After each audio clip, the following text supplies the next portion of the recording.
यदि आपके बच्चों की शादी होने में बार बार अड़चने आ रही हैं, बनती बनती बातें भी बिगड़ जा रही हैं, तो मौनी अमावस्या के दिन किया गया एक छोटा सा उपाय करवा सकता है आपके बच्चों का विवाह।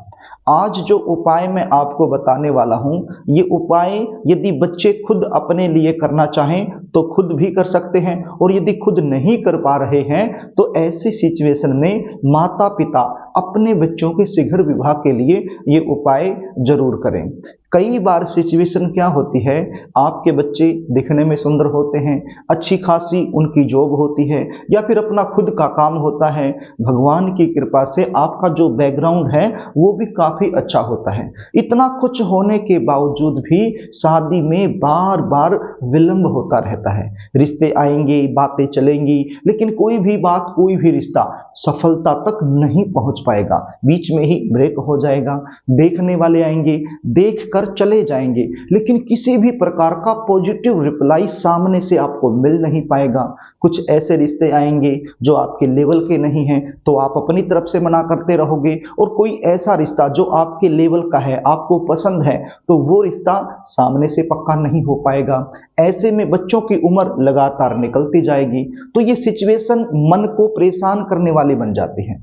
तो यदि इस प्रकार की सिचुएशन आप सबके साथ हो रही है तो चिंता करने की आवश्यकता नहीं है। बिल्कुल सरल उपाय बताने वाला हूं, इसको ध्यान से आप सुन लीजिए। उपाय बताऊं इससे पहले आपसे निवेदन करना चाहूंगा, यदि आप चैनल पर नए हैं और अभी तक आपने इस चैनल को सब्सक्राइब नहीं किया है तो मुझसे लगातार जुड़े रहने के लिए अभी इस चैनल को सब्सक्राइब कर लीजिए और बेल आइकन को भी प्रेस करके रखिए, ताकि हमारी आने वाली इसी प्रकार की नई वीडियो का नोटिफिकेशन आपको मिल जाए और वो वीडियो आप आसानी से देख पाएं। तो प्रिय दर्शकों, मौनी अमावस्या 29 जनवरी 2025 बुधवार के दिन आ रही है, तो ये उपाय आपने इसी दिन करना है, और ये उपाय आपने सुबह के समय करना है। सुबह का मतलब 10-11 बजे से पहले पहले ये उपाय आपने कर देना है। सूर्य उदय से लेकर 10-11 बजे तक ये उपाय आपने कर देना है। क्या करना होगा, आपने एक रोटी बनानी है, मीठी रोटी। गेहूं का आटा ले लीजिए, उसके अंदर थोड़ी सी चीनी मिक्स कर लीजिए, मीठा मिक्स कर लीजिए, पानी की सहायता से उसको गूंथ लीजिए और एक रोटी बना लीजिए। अब इस रोटी का क्या करना है, इस रोटी को अच्छे से आपने चौपड़ लेना है, घी से, देसी घी से। यदि गाय का घी उपलब्ध है तो अति उत्तम है, यदि गाय का घी नहीं है तो जो घी आप खाने में प्रयोग करते हो उसी घी के साथ इसको अच्छे से चौपड़ लीजिए, और थोड़े से तिल ले लीजिए। कैसे तिल लेने हैं, सफेद तिल। थोड़े से सफेद तिल ले लीजिए और सफेद तिल इस रोटी के ऊपर आप बिखेर दीजिए। पूरी रोटी पर थोड़े थोड़े आप बिखेर दीजिए। अब ये तिल इस रोटी पर चिपक जाएंगे, क्योंकि घी पर जब आप तिल बिखेरोगे तो वो चिपक जाएंगे। इतना सा आपने कर लिया। इतना करने के बाद इस रोटी को एक प्लेट में रख लीजिए, और आपके घर में ही आप बैठ जाइए साउथ जोन की तरफ अपना फेस करके, यानी कि दक्षिण दिशा की तरफ अपना मुख कर लीजिए, और दक्षिण दिशा की तरफ मुख करके अपने पितरों का ध्यान कीजिए, अपने पितृगणों का ध्यान कीजिए। आपके ऐसे पूर्वज जो धरती पर नहीं हैं, जो जा चुके हैं भगवान के धाम में, तो उनका आप ध्यान कीजिए। और एक मंत्र का जाप आपने करना है। मंत्र कितनी बार बोलना है, यदि 108 बार बोल दो तो अति उत्तम है। यदि 108 बार नहीं बोल पाते हैं तो कम से कम 21 बार जरूर बोलना है। मंत्र क्या है, आप स्क्रीन पर देख लीजिए और इसका उच्चारण मैं कर देता हूं। ओम सर्वेभ्यो पितृभ्यो नमः।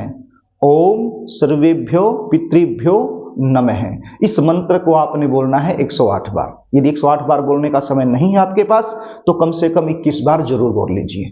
मंत्र बोलने के बाद फिर से अपने पितरों का ध्यान कीजिए और अपने बच्चे के शीघ्र विवाह होने के लिए अपने पितृगणों से प्रार्थना कीजिए।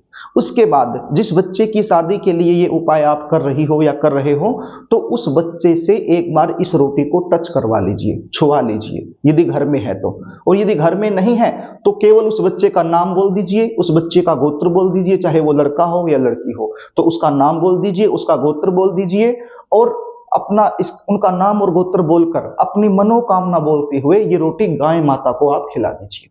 अब गाय माता आप जहाँ पर रहते हो आपके आसपास घूमती हुई आपको मिल जाएगी।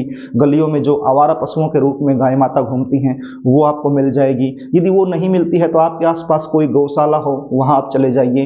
तो अपनी मनोकामना बोलते हुए, बच्चे का नाम, बच्चे का गोत्र बोलते हुए ये रोटी आपने गाय माता को खिला देनी है। गाय माता में 33 कोटि देवी देवता निवास करते हैं। मौनी अमावस्या एक बहुत बड़ी अमावस्या मानी जाती है।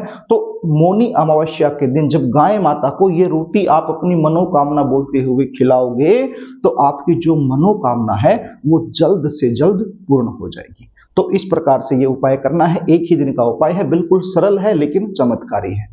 यदि आप अपने बच्चों की जन्म कुंडली का विश्लेषण मुझसे करवाना चाहते हैं, बच्चों की शादी में लगातार अड़चने आ रही हैं, बनती बनती बातें भी बिगड़ जा रही हैं, शादी में देरी क्यों हो रही है, जल्दी शादी होने के लिए विशेष उपाय क्या करने चाहिए, शादी कब होगी, कहाँ होगी, कैसे परिवार में होगी, शादी के बाद का जीवन कैसा रहने वाला है, यदि इस प्रकार की जानकारी आप मुझसे लेना चाहते हैं तो आप अपने बच्चों की जन्म डिटेल लिखकर स्क्रीन पर दिए गए व्हाट्सएप नंबर के जरिए मेरे पास भेज सकते हो और उनकी जन्म कुंडली का साइंटिफिक तरीके से सटीक विश्लेषण करवाकर संपूर्ण जानकारी मुझसे प्राप्त कर सकते हो।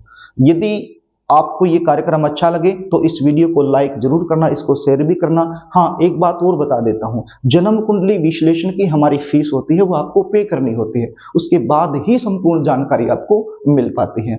तो प्रिय दर्शकों, आपसे एक बार फिर निवेदन करना चाहूंगा, यदि चैनल आपने सब्सक्राइब नहीं किया है तो मुझसे लगातार जुड़े रहने के लिए चैनल को सब्सक्राइब जरूर कर लीजिए और वीडियो को भी शेयर कर दीजिए ताकि किसी जरूरतमंद के पास ये वीडियो पहुंच जाए और आप पुण्य के भागीदार बन जाएं। तो प्रिय दर्शकों, आज के लिए बस इतना ही, आगे फिर मिलेंगे, तब तक के लिए नमस्कार।